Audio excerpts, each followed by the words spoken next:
Coronavirus, egocentrism, and market radicalism. The actual crisis is a symptom of our egocentrism. I'm not talking about the health crisis, but about the system breakdown, the panic, the fear, and the blindness for the real reason which are behind the global drama. It could be a movie from Groucho Marx and Fellini. People buy toilet paper to fight a virus. The governments lock down people, cut their freedoms, and say they do not have relations. All measurements which brings down the immune system and not up. The question is how a virus which has killed 11,184 people in 125 days, which are 22 deaths per day, is creating a panic that is unknown in history. There's no relation between the deaths, our reaction, and the official measurements. Let's put the deaths of the coronavirus in relation to the other mortal pandemics. In the same period of time, 125 days, the normal flu kills between 96,000 and 212,000 people, which are around 800 to 1,700 deaths a day. Malaria, at the same time, kills 140,000. These are 1,440 per day. Depression, 266,000, which is more than 2,000 people a day. And hunger, 3 million deaths in 125 days. This is 25,000 per day. Think about this. And this is not even a footnote in the daily news. The fact is, most of us just don't mind. It is not part of our awareness. Of course, everybody says it's terrible. We should do something about it. But in the next moment, we are already busy with other things. At this moment in time, and it is almost impossible to have a rational conversation based on medical facts. There are even already rising statements to lock down people which are against the official version of the actual crisis. There is no rational reason for our extreme reaction to the coronavirus. Of course, there is a virus going around killing people, but why it is so different from the above mentioned pandemics? Why the other pandemics have so little impact and the COVID-19 so much? I have identified 8 main reasons for this. Reason number 1, the direct connection to our own deaths. Reason number 2, the destructive tendency of egocentrism. Reason number 3, the end of the comfort zone. Reason number 4, the official propaganda. Reason number 5, the need of capitalism to destroy. Reason number 6, distraction from the real problems. Reason number 7, alienation to our own humanity. Reason number 8, evolution needs change. Let's come to the first reason.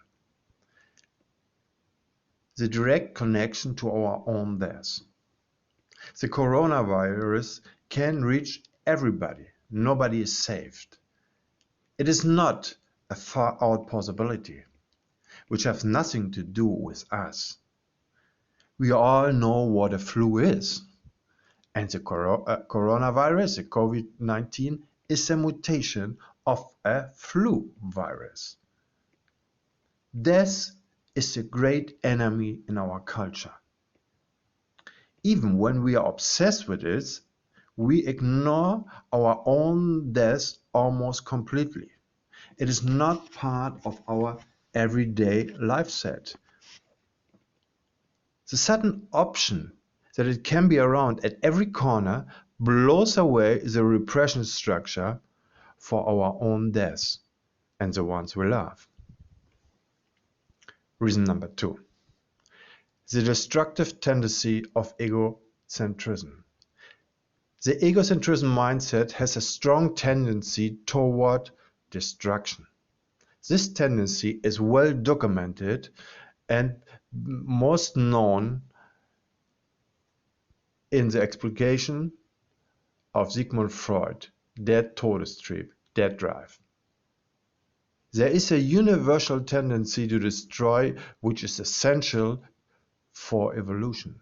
But in combination with the egocentric fear of death, the ego is obsessed with it. That's why it is very difficult that a movie becomes a blockbuster without huge destruction and many deaths. We love drama. Meanwhile, it's not ours. Our relation to destruction is like the moth flying into the light. What we can't love, we destroy. When we can't be happy, we destroy. This is the cause of the egocentristic way of living. Reason number 3. The end of the comfort zone.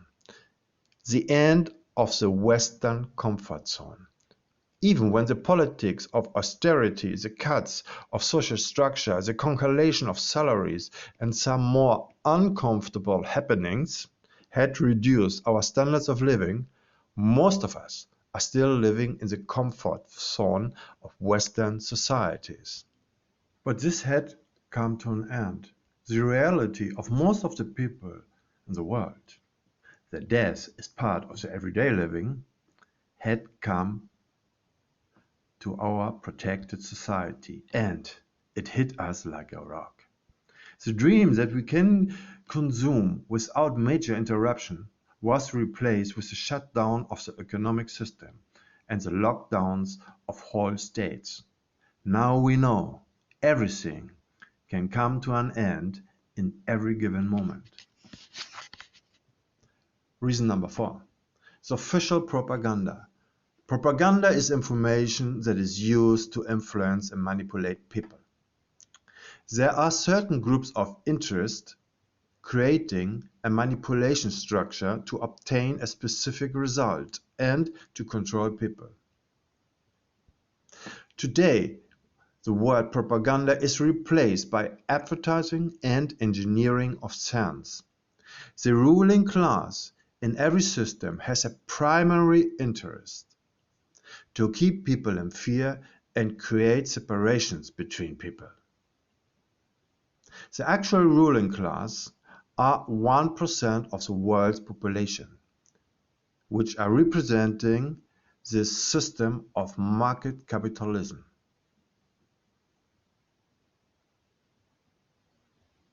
Or let us say better, market radicalism or neoliberalism. These 1% are the owners of the mainstream information, corporate media and entertainment structure. Divide et impera, divine and rule, is unique present at every media, with the bombing of selective and mostly negative information. The group of interest, the 1%, are creating intentionally a field of fear. And what is better to create this field of fear than a pandemic, only war? But now we have a pandemic. Reason number 5. The need of capitalism to destroy. The capitalistic system creates within destruction like clouds rain. This is a clear message from history.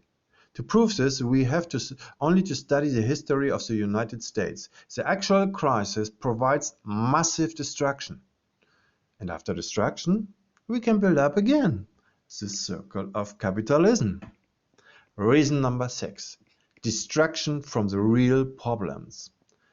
The market radicalism needs destruction from the real problems to invisible its real face. The system is directly responsible for the massive killing of millions of people, of the alienation of our humanity, for all the actual wars going on, the destruction of the planet, and for a social structure which takes away the wealth of the planet to make it into profit for very few people. 63 people own the wealth of half of humanity. Or with the words of Henry Ford, if people know how capitalism works, tomorrow we will have a revolution. Reason number seven. Alienation of our humanity. The propaganda and the destruction is part of an advertising campaign to make us feel powerless and useless. I'm not saying that there is a global conspiration going on, but the ruling class have a well-defined class awareness, and even they are fighting against each other in the cruelest way. They share a common interest: manipulate us in a way to guarantee their own power. We talk about the engineering of science. There are around 7,000 think tanks. The CIA has thousands of PA agents. The normal advertising industry creates a senseless field for being someone else. Thousands of PA agencies are producing the official reality. That's why the majority of Western people feel powerless when exactly the opposite is the case. We have never before in history so many options to create a humane society, dignified, sustainable, collaborative, and pacific. And finally, reason number 8. Evolution Evolution can be also revolution, but evolution needs change. Evolution has a structure. What works stay in play, and what doesn't will fade away. We have created a dramatic disbalance on the planet, and every time a species creates such a disbalance, nature will replace it with a better one. I'm not saying that the coronavirus was sent by nature to take away the bad guys, which are us actually. What I'm saying is a dysfunctional system has no chance to survive, and the circumstances will support a necessary change. That's the story of the planet. Adapt or disappear. Our reaction to the coronavirus reflects our dysfunctional system and behavior, like the face we see in the mirror every morning. If we like it or not, but our sick system has to undergo a radical change, and that's the beauty of the crisis. It is a huge opportunity to take away this absurd and perverse radicalism and to overcome our egocentric consciousness to create a new society. Okay, let's do it.